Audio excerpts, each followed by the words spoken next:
My name is Laura Miner. I am the Western Regional Representative for EM. Thank you all for joining us tonight for our second showcase of the series with Dignity Health East Valley. So I'm excited to be hosting you guys tonight, and thank you for taking time out of your schedules to hang out with us and share more about your program. Real quick announcement from me. Sorry for those of you who joined yesterday and already heard this, but become an EM member. There are tons of benefits for students. I put a link in the chat to our webpage that has our student benefits listed. There's a ton of them, so go check that out. And then I also put a link to our social media and then my email. So if any of you guys ever have any questions throughout the series or questions about EM in general, please feel free to reach out and I will get those answered. And so that is it for me. We'll do the same structure that we did yesterday, where I'll have you guys introduce yourselves, say your role with the program, and then we will jump into the presentation. And then after that, open it up for Q&A. Great. Thank you, Laura. Good to meet you all virtually.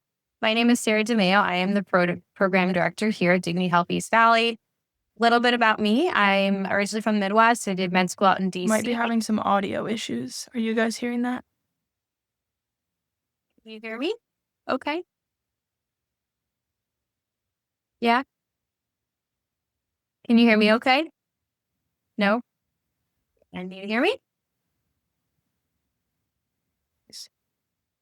Blink twice if you can hear me. Can someone else try speaking so I can see if it's says on my end? There's in the Q&A section, somebody said they can hear you, Dr. Chow. Okay.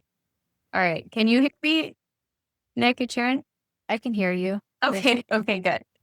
All right. Yeah, I don't know if Lauren can hear us, though. Yeah, I'm not sure. Okay. Let me see if I can change something on my end. Okay, good. If anyone who has joined us can hear, please type in the chat. Okay. I will continue and then if hopefully, yeah. Okay. Essentially, I did, I think looks like in here. So I did residency in Tucson. I went after. We're good. Okay, cool. I went after residency. I did a 2-year med ed fellowship. My fellowship was at UC Irvine. It was specifically designed to focus on modern learners, how to engage learners, use slide design, use games to really activate learning and not make it so boring. Ever since then, I've really been in that niche. I teach all over the country about active learning, about gamification. I was really fortunate to come join this program, help launch it. I've been here since late 2022. And we'll talk a little bit about our program, but we had our first class of residents starting last July 2024. And we just matched our second class of residents. So it's been really exciting. I've loved putting all of my, background and skills to work. And we have amazing faculty, and I will let them introduce themselves. Also, I'll go ahead and introduce myself. So my name is Nicholas Enriquez. I'm the director of DEI and core faculty with the residency. A little bit about myself. I'm actually originally from Arizona. I grew up in Tucson. I went out east and did my medical school at Drexel and then decided to come back home. Did my residency down at the University of Arizona. I worked out in the community down in Tucson for about 2.5 years before I moved up here to Chandler and Mercy Gilbert. I've been up here now for about 3 years, very much enjoying it and happy that we started a residency, very happy with our intern class and then our new class that's going to be joining us come July. Awesome. And I'm Sharon Chopra. I'm also from Arizona, born and raised in Tucson. I did my med school at University of Arizona. I did my residency in Chicago and then came back in 2020 and I've been with Dignity since then.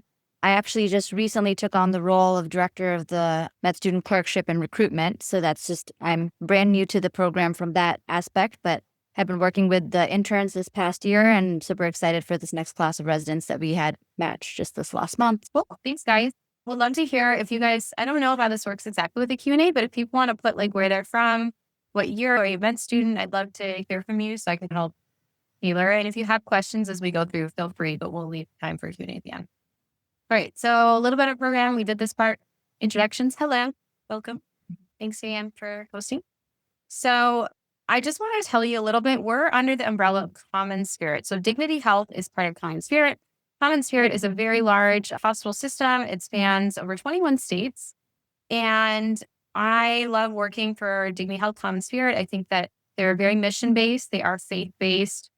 They really are looking to care for their communities, for their patients.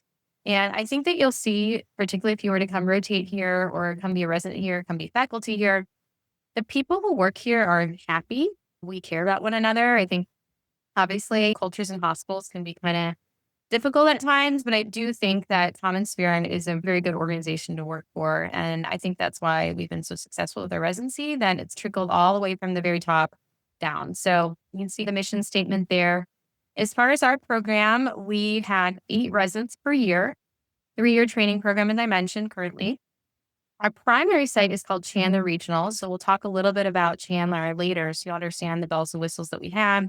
Secondary site is Mercy Gilbert Medical Center. And then we do have a strong relationship. Actually, one of our core faculty is faculty at our children's hospital, Phoenix Children. So we have a longitudinal pediatric experience. It's really important to us to have the pediatric exposure. Our mission is really unique in the aspects of we are focusing on clinical excellence, compassion, community, provide quality care and social justice for all. The big thing that I think we're trying to do differently when people say, hey, what are you doing in your program that might differ from another program? We really are trying to build leaders, future leaders in emergency medicine. We really need to all step up and change and innovate the way we do things. Education is a big focus for us. So we do like people who like to teach, who want to become better teachers, because I think that it's just something that will make all of us better. If you can educate your nurses, educate your colleagues, educate your students, that's going to make your whole team stronger. So leadership, education, just being a good person is really important to us. Program leadership. So you met me, obviously. Dr. Leadner is our academic chair, and then Dr. Adkins, who couldn't be on today, is our APD. That's kind of our leadership structure. And then as far as our rest of our team, so we have a really robust core faculty. We have Dr. Zeidler. He's actually dual trained in EMS disaster and pediatrics. For those of you maybe who have served as EMTs previously or have interest in EMS, we are a base station for multiple different agencies around the valley. Dr. Zeidler is a main point person for all of that. Our residents do EMS ride-alongs. We just had our EMS day. We're already plotting out with the regional area, like maybe a really cool disaster drill in the future. So lots going on there. We're really happy that we have that available so our residents can learn about EMS. Dr. Rikas obviously met, DEI director. We do value equity, inclusion. We want to have a diverse team because we know diverse teams makes us stronger. Dr. Wolf is our director of ultrasound operations. She helps with some of the logistics of ultrasound, and then she helps with a lot of our scholar activity and journal club. Let me tell you, I learned more from Dr. Wolf's journal club than I think I learned in all of residency. So she's really talented at teaching, and she's really excellent at helping us to learn about evidence-based medicine and journal articles and things like that. I mentioned Dr. Patel earlier. She's our Peds EM faculty. So she works at Phoenix Children. She doesn't work at all at Chandler, but that's been really essential for us, like I say, to have that Peds connection, and she helps support our residents who rotate over there. Dr. Kelsey is our director of well-being. She helps us as like a pulse check. She checks in with our residents on a monthly basis. She helps to gather kudos for our residents. She's planning our wellness day coming up where we're going to have a panel about what's life like after residency. How is that going to be for you? Just anticipating that for our residents, doing some outdoor stuff because the weather in Phoenix right now is beautiful. Dr. Bethel is our SIM director. So she's SIM fellowship trained, and she actually does a monthly SIM lab, procedure lab in our SIM center. So we have an on-site SIM center, a whole staff. If you check out our Instagram today, she just posted, she did like a zombie escape room with our residents for an OB topic, which was really cool. So she's very creative, very into the games, which I love. So it's been really fun to have her here.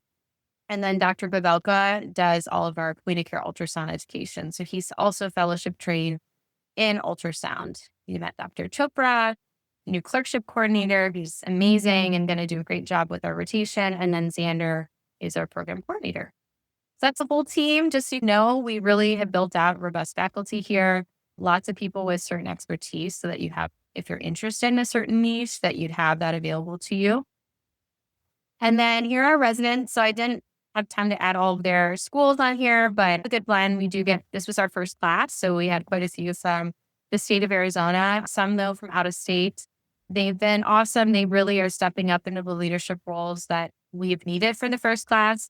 we've asked a lot of them because they're the interviewers, they're the ones there. So as a result, they've gotten like tons of procedures, really good clinical experience, and their feedback has been essential in helping us to shape the program truly.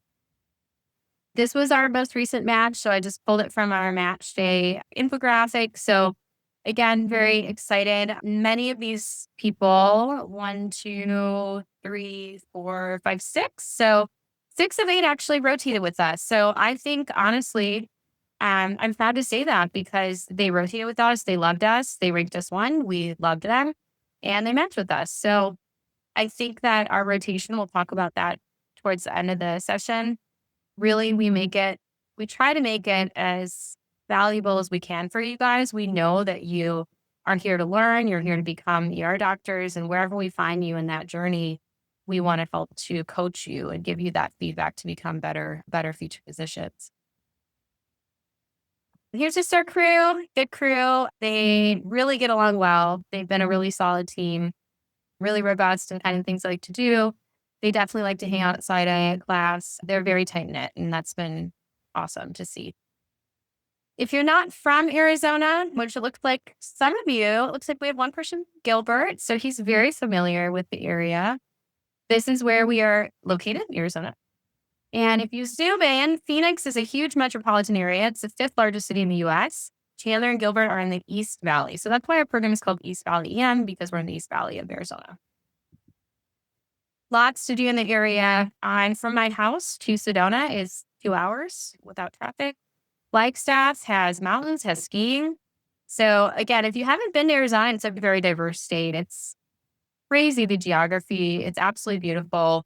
I personally love hiking. So I love that I can drive 30 minutes and be like literally in the Superstition Mountains. There's something that feels like another world almost. Grand Canyon. There are bodies of water, believe it or not, in Arizona. So Canyon Lake's about an hour away. Just lots of stuff to do when you have days off, which is great. We had a retreat last year in Flagstaff for interns. This year, we're going to go to a town called Sholo.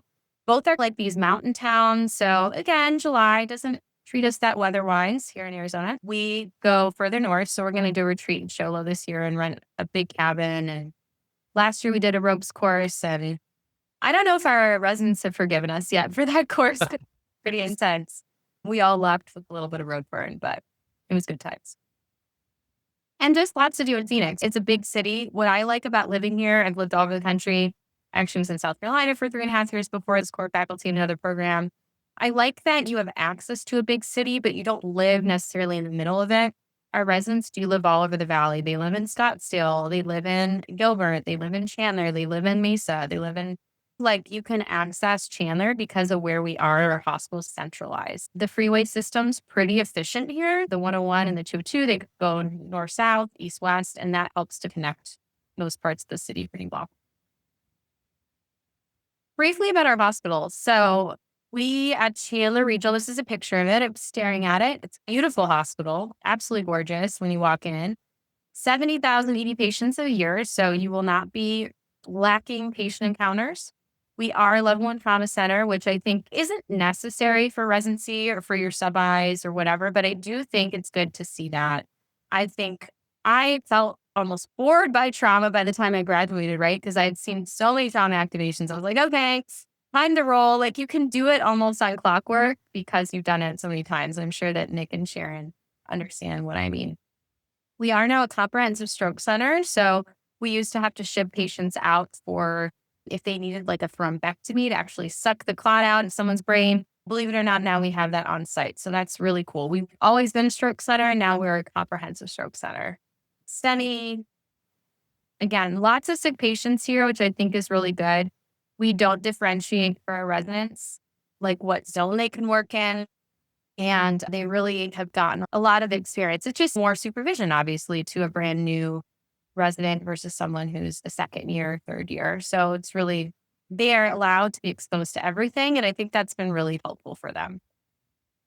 We did get an award. This is maybe more for admin people, but just so you know, we actually already have received an award, even though we've only been a teaching hospital for a few years.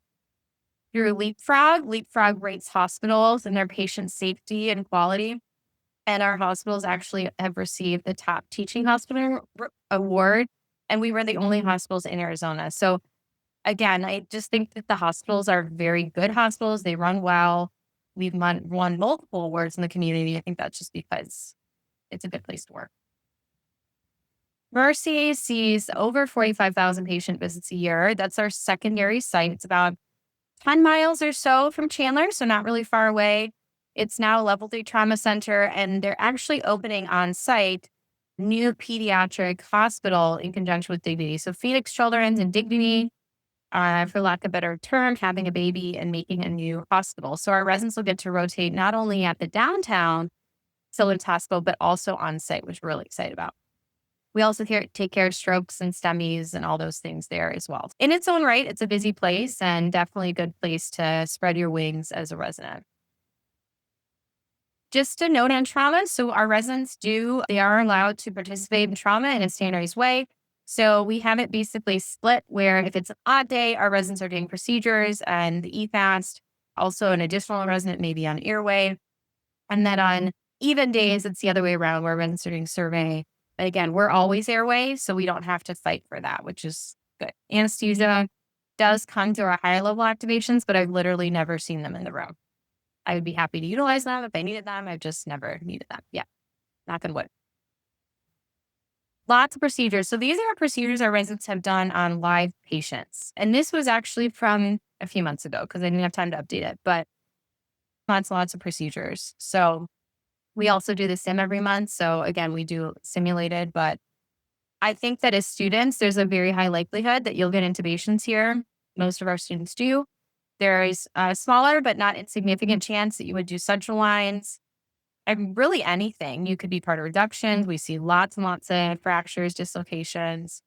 So we try to give our students, if it's their patient, the right of refusal of a procedure so that they can get that experience as well. So I'll talk a bit about our med student AI rotation. I know Dr. Chopra took over for it, but I had held it in briefly for the end of our last season. We do a kind of an EM boot camp style acting internship rotation. These are the list of our dates. It's usually between July and December. So we do a combination of some asynchronous videos and quizzes to teach you guys core EM competencies.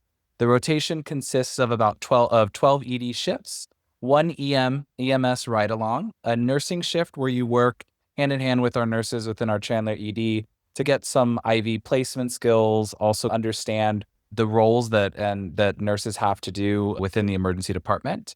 And then a point of care ultrasound workshop with Dr. Wolf, where she teaches the basics of how to hold the ultrasound probe as well as get good views, and there's good practice for that.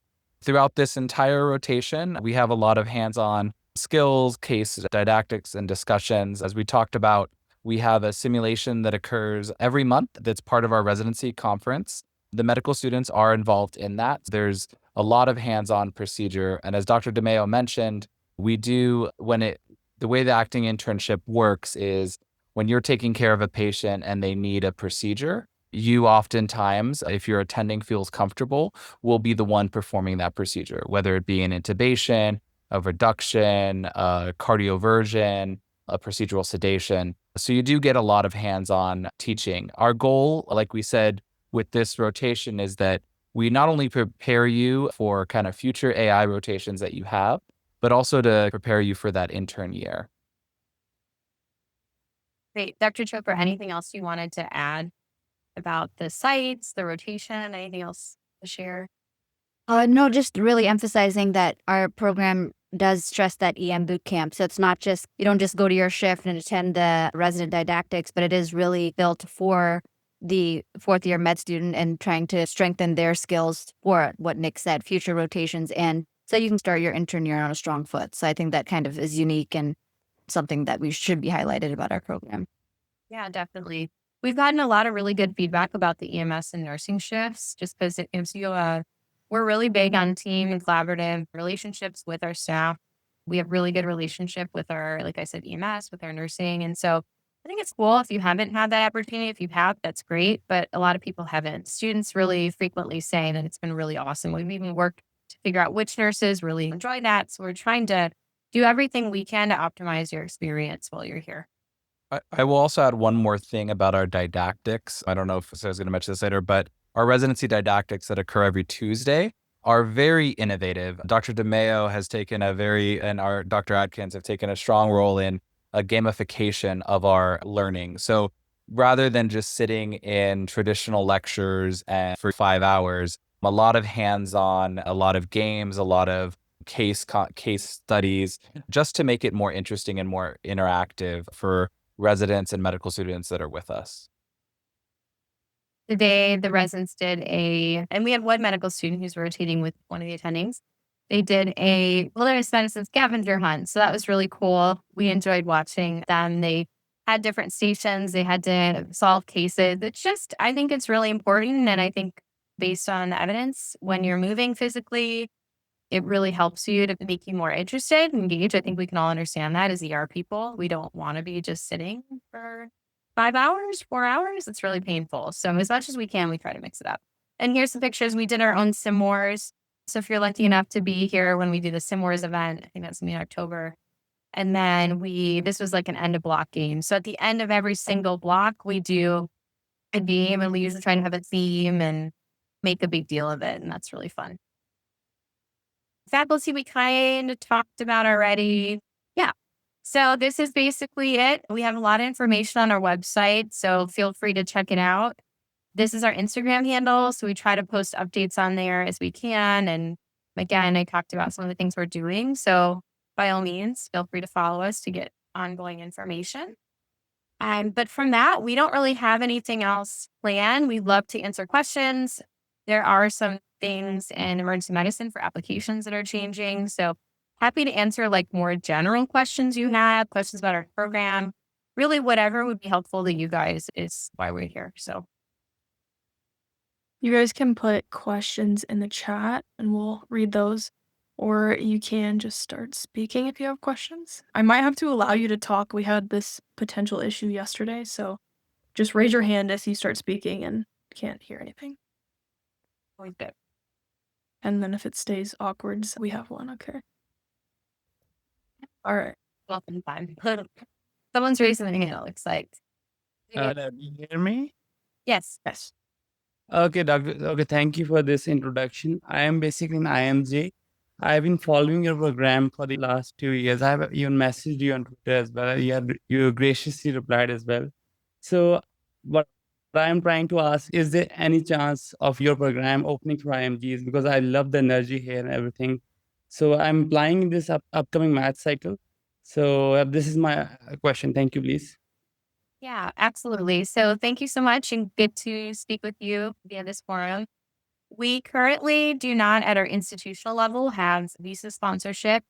We will accept for residency US IMGs, but unfortunately at this point, because it's institutional level and it probably seems like this is a big old center, and it is, but we really are new in the GME residency world. I still hope, Zuhair, that we will get there. We really are trying to build the strong foundation of our programs, and hopefully a future state would allow us to take people who require visa or people who are not from the states, but currently, unfortunately, we cannot. So sorry to tell you that.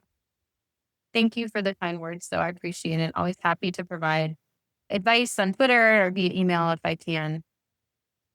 So there's a question in one of the chats from Hudson. Are there any rural rotations experiences that you work with, for example, anything in Payson or AJ? We do have some very great rural rotations, actually. So in your intern year, we do work at 2 different critical access hospitals. The first one is down on the Gila Indian Reservation Yeah.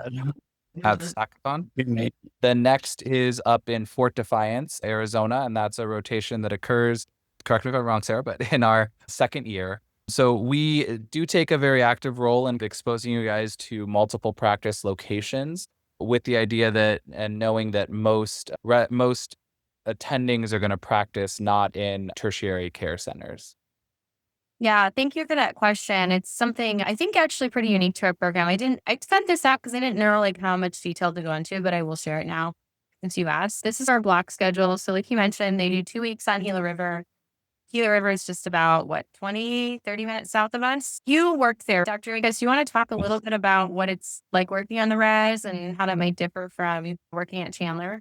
Yeah, so like I mentioned, it's a critical access hospital. You don't have a lot of the specialties that you have available at many tertiary care centers. So you do have to triage people and figure out, stabilize people before you can transfer them. And that's a skill that is actually really beneficial, I think, to learn in residency. Like I mentioned, most physicians do not work at tertiary care centers. So getting prepared and knowing how to appropriately stabilize a patient and transfer them. The hospital itself can admit some patients, but those usually are people that are not very medically complex, usually ones that just require some observation with IV antibiotics. So that's the location there. Yeah, great.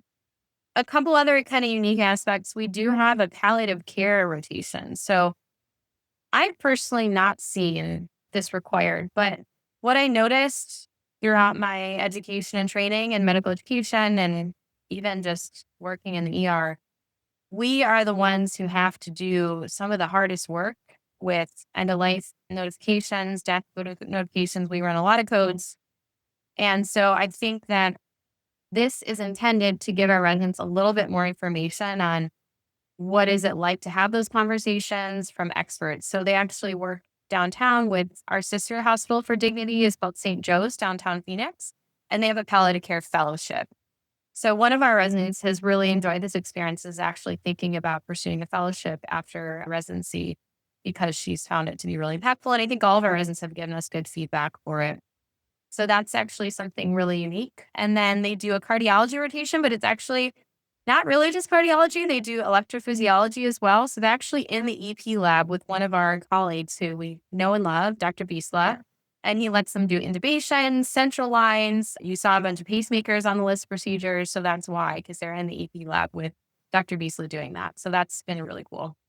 And then second year, I know I'm on a tangent now, so I apologize, Hudson, but they do toxicology at Banner, which is the main poison center in town. And then they also do the Fort Defiance, which is up Navajo Nation. And that's definitely a really cool critical access hospital. And then third year, we've got PICU or pediatrics, admin, electives, things like that. So a bunch of different electives we set up and more to come. Any other questions from anyone?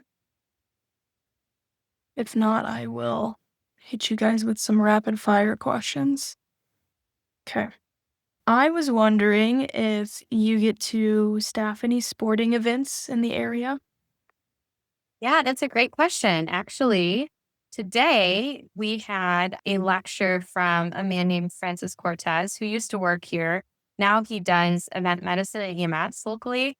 So it's funny you asked that because he's going to be meeting with our APD to talk about how we could integrate residents into event medicine. So he covers a lot of the local festivals. Really, he said if it's under 4,000 people, they don't tend to have him there, but he's very interested in getting our residents out in the community and doing some events. And there's a lot going on in Phoenix. I do know that a bunch of our docs, when the Super Bowl was here 2 years ago, participated in that. We didn't have a residency then, but the Super Bowl comes through Phoenix every few years. So I could imagine that'll be an opportunity for residents as well. The main thing you have to sort out is the malpractice, like who covers the residents' malpractice insurance. So we feel that we'll definitely get to have that. We don't currently, but probably within the next year or so, I'd imagine we have some opportunities. Nice. If any of you guys have questions as I'm talking, feel free to ask them. But what was the last thing you did as a residency, like the most fun thing or like latest fun activity or your favorite thing? Well, it's been a very busy month. Let me think. Okay, so I don't know if you guys have any, but we for our match day, we had a really fun, I think it was really fun, party at my house. We did the cowboy theme. We lassoed balloons to figure out who our residents were, and it was a riot. We also did a go-karting laser tag thing with our residents about a month ago, which was really fun. We have a wellness day coming up, a picnic in a week. So we try to intersperse as much stuff as we can together outside of work. One could say like too much. Our social calendars are very busy. One thing we didn't mention for students who rotate with us, we have a social every month. So specifically to allow students to hang out with our residents, with our faculty outside of work. So that's something that I think was really successful last year. And we're definitely going to continue this year. For third years who don't get the opportunity to audition with you guys, is there anything else that they can be a part of where they can get exposure to your program? So we did do last year an ultrasound elective and EMS elective. I'm not 100% sure if we'll offer it again, just with logistics. It was like quite a bit to coordinate, but we have talked about doing a wilderness elective this fall. So that's definitely something we're looking at. We would consider third years rotating with us if you mean truly third years and not fourth years. I do think, though, it's important to consider getting your actual SLOs, your standard letter recommendation, as a fourth year if possible, just because your performance is going to reflect, right, your knowledge and experience at that juncture. And it might be a lot stronger than you doing it as a third year. Generally, between the months of July and December, we really try to focus on our acting interns. And then January through June, let's say you wanted to come and check it out even as a third year, we would allow like a preceptor base. If your school allows you to do emergency medicine, we would allow you to come and work with our faculty and residents during that time, even early.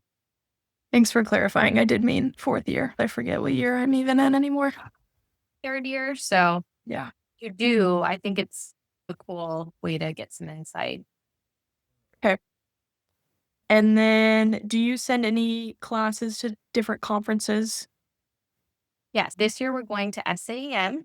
We decided to do a little vote because we were between AM and SAM. I'll be honest, the dates were a little better for SAM, and that's why we're doing it. So I apologize. But next year could be AM. Trust me, we'd probably rather be in Miami than Philly. But no offense to Dr. Rikas, who likes Philly a lot. But yes, I imagine that A will depend on dates. B, it'll depend on the class voting. But the first year they'll do one of the two.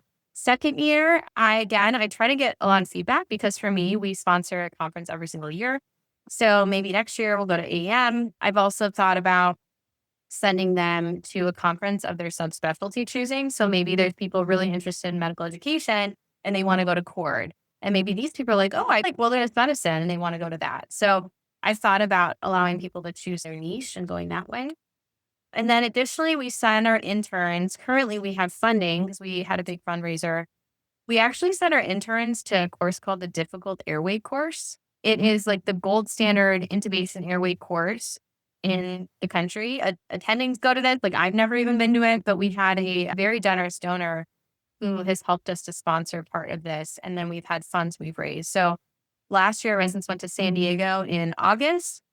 And this year, I believe it's being held in Denver in October, something like that. And I will add that our residents were actually the only residents at that airway course is usually attended by attendings that are out in critical access hospitals just to sharpen their skills.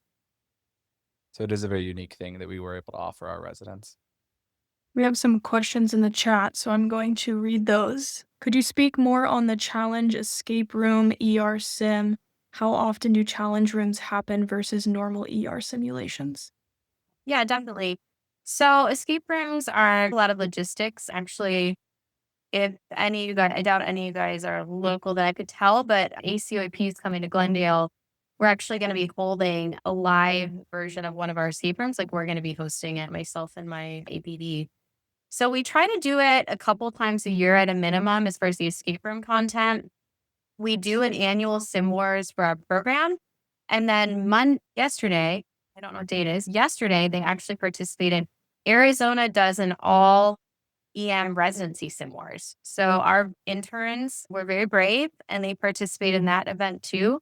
And that was really cool. I think they did very well, especially considering they were all PGY1s. But I would say that it's multiple times a year. And then the other ones are focused on sim and procedure and kind of more standard. But overall, we probably do more sim and procedure than a lot of programs do, mostly because Dr. Bethel is awesome and does a great job organizing things. Yeah, doing the one sim. So every block schedule, we do a 13 block schedule. Every block has a simulation day. That's actually quite a bit more than a lot of residencies have overall.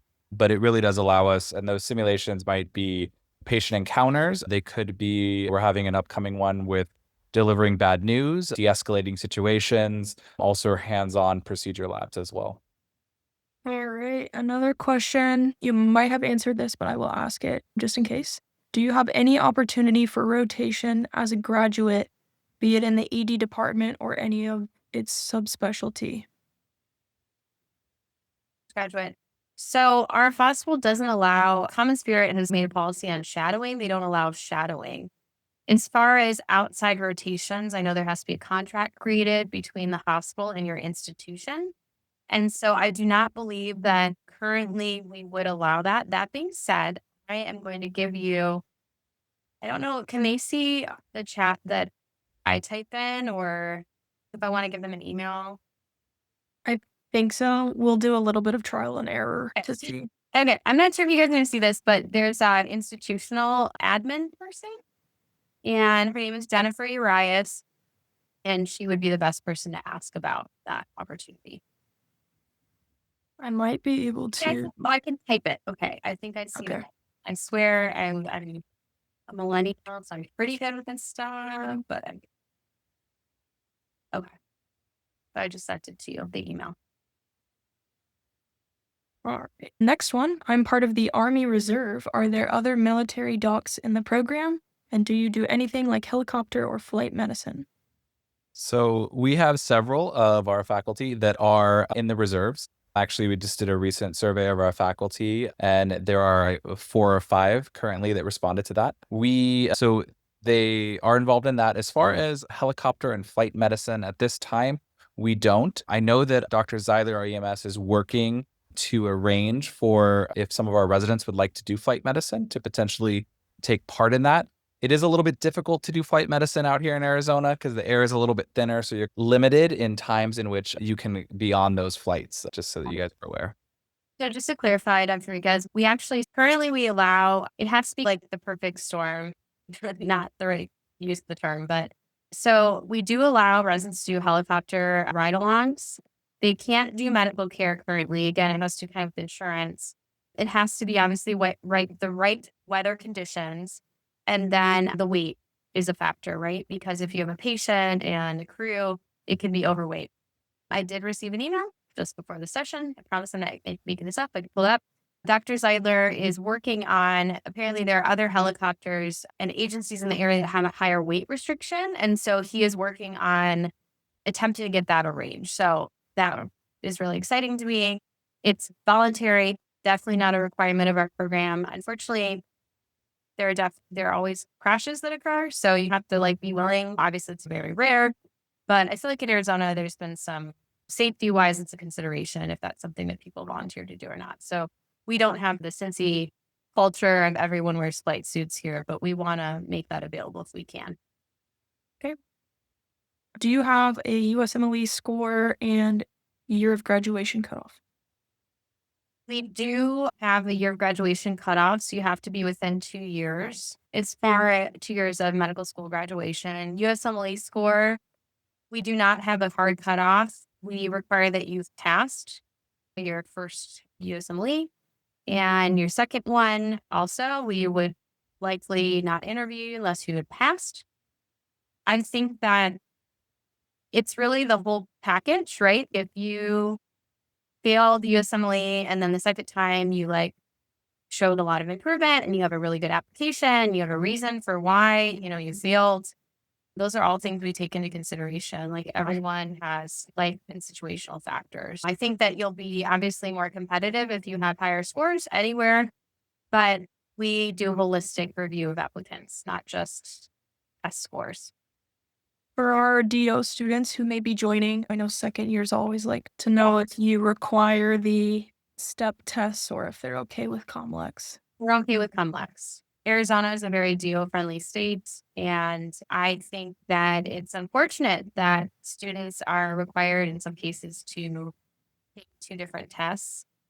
So we're very supportive that either is sufficient. There's kind of score equivalents and same idea. You have to have passed your first one and passed your second one to be considered for an interview. Next question. Any residents with kids, how do they like the program and family life balance? Yeah, we have a lot of residents with kids. Gosh, I think 3 or 4 of our interns have mostly toddlers. Stephen, James, Jessica has a young child. In our current resident class, one of Chris Thompson has Yeah. just had a child. Yeah. And I know we have 6 women in our intern class. I am assuming we're going to have a lot of babies here at Dignity Health, and we're really supportive of that. I have 2 toddlers, 3 and 4-year-old. Almost fine. My son's going to be starting kindergarten this year. So we are very family friendly. I think that overall, I would say that's the vibe. Like, cohesive group. They're not like wild, crazy partiers. In fact, we're like, come on, guys, let's go out. They're like, no. But I think they do like to go do like line dancing, that kind of thing. Just get out and have fun, hang out together, be silly. Again, they have families. They happen to be a lot of cat lovers, which I'm not a big cat person, but that's so far what we've gotten. So we're embracing the cats. Hopefully I think we have a few more dogs in the fam now this year. So that made me. Going off of that, what does your maternity leave look like? We follow the standard sort of leave where the ACGME, or actually it was ABEM. So ABEM, who produces your boards and says if you're eligible to take boards, essentially, they now allow up to 6 weeks of absence from residency without having to extend your training. So let's say I have a resident who is pregnant and they deliver. I would recommend, having gone through this myself, that they take at least the 6 weeks away without having to extend their training. And then we would likely alternate or change some of their rotations around so they could get some additional time. So maybe we're adapting a different vacation time adjacent to their delivery, or maybe a rotation that can be done a little bit more asynchronously. So obviously residency is very demanding and you can't make up for all of that, but the things that we can do, we would attempt to do.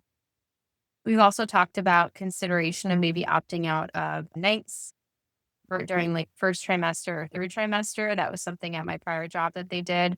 And that is a time when women are at high risk for miscarriage or preterm labor. And so that's what the data shows. So we haven't drafted a policy on that yet, but I do think it's something that we got to get working on, because I'm telling you, it's coming soon. Our DEI committee is currently working on crafting that policy to do evidence-based that supports our residents. Well, good. For people applying this cycle, there's been, I guess, some discrepancy on if people are using residency CAS versus what I call ARAS or ERAS. Do you know about anything about that?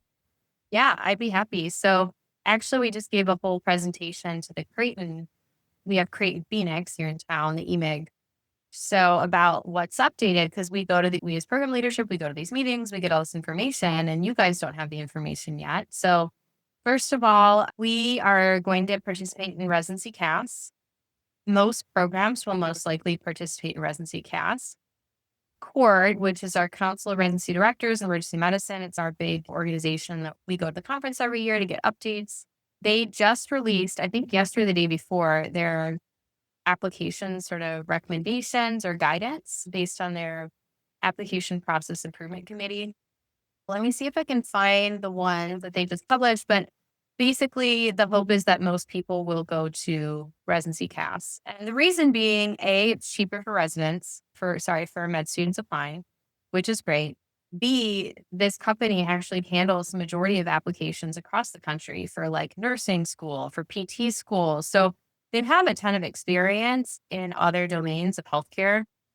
It is a bit of a difficulty for people who are applying to different specialties, of course. So you'd have to maybe apply to ortho through ERAS, and then you'd have to apply to EM through residency CAS. But people say that the residency CAS application is so easy. A lot of the users do it on their phone. Like they can actually tell who's completed the application via their phone or via their laptop.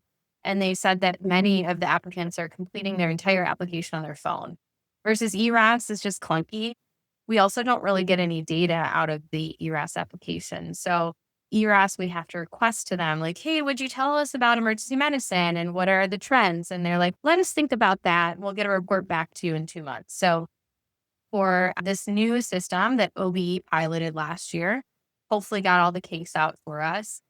They have said that basically the data that we want, like we own all the data for emergency medicine. So we can kind of look at trends, we can look at our applicants and all that good stuff. So I don't think it'll be too much, hopefully, additional burden on our applicants.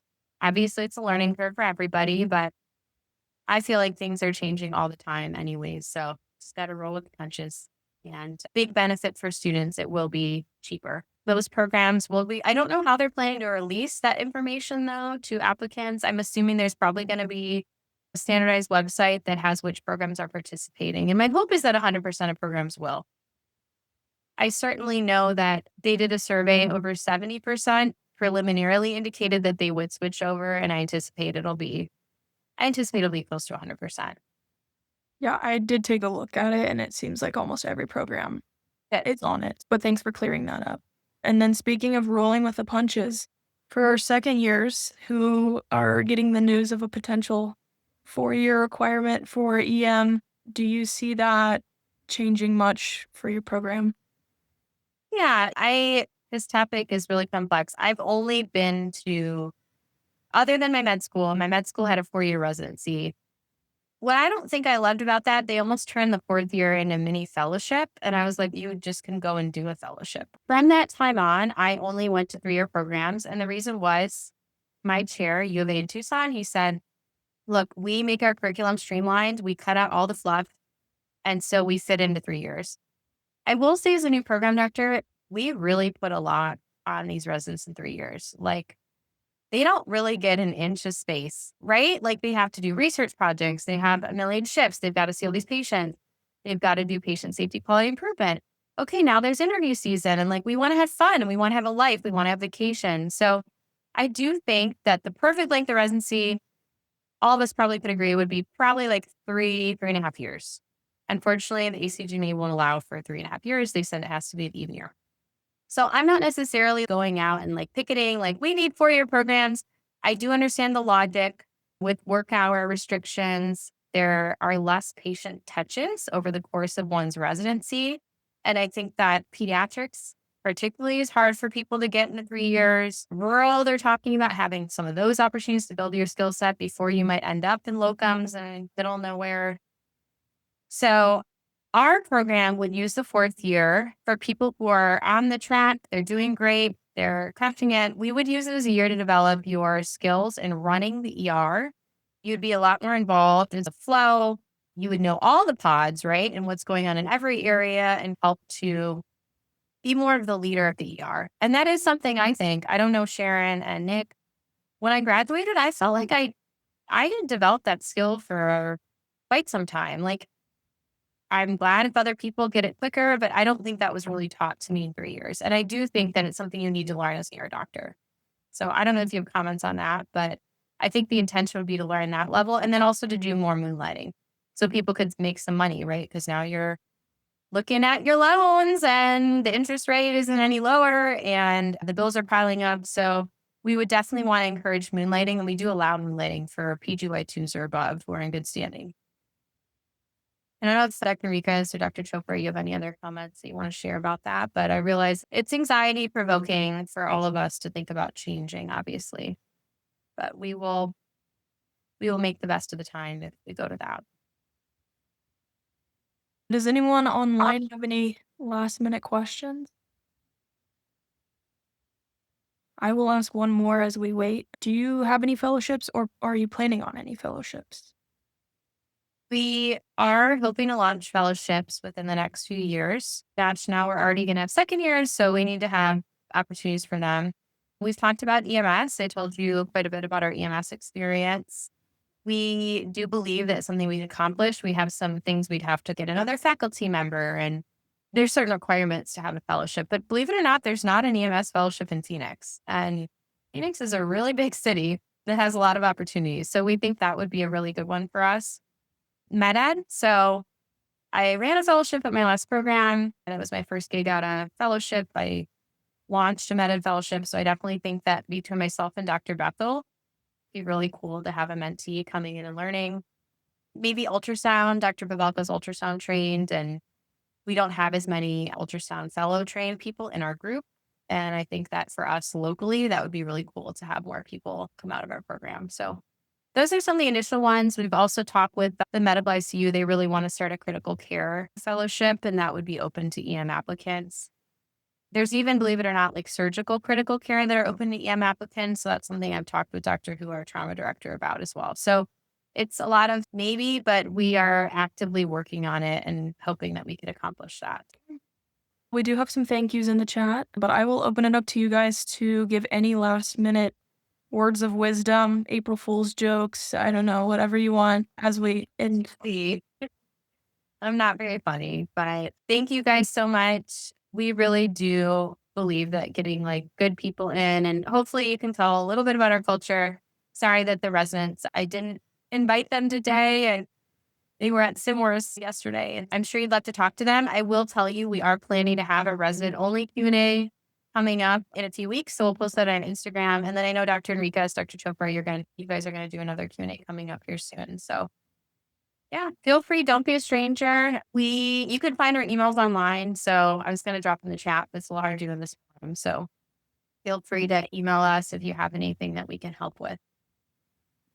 All right. And then if any of you who have joined us are going to our scientific assembly in Miami and you're alone, come find me.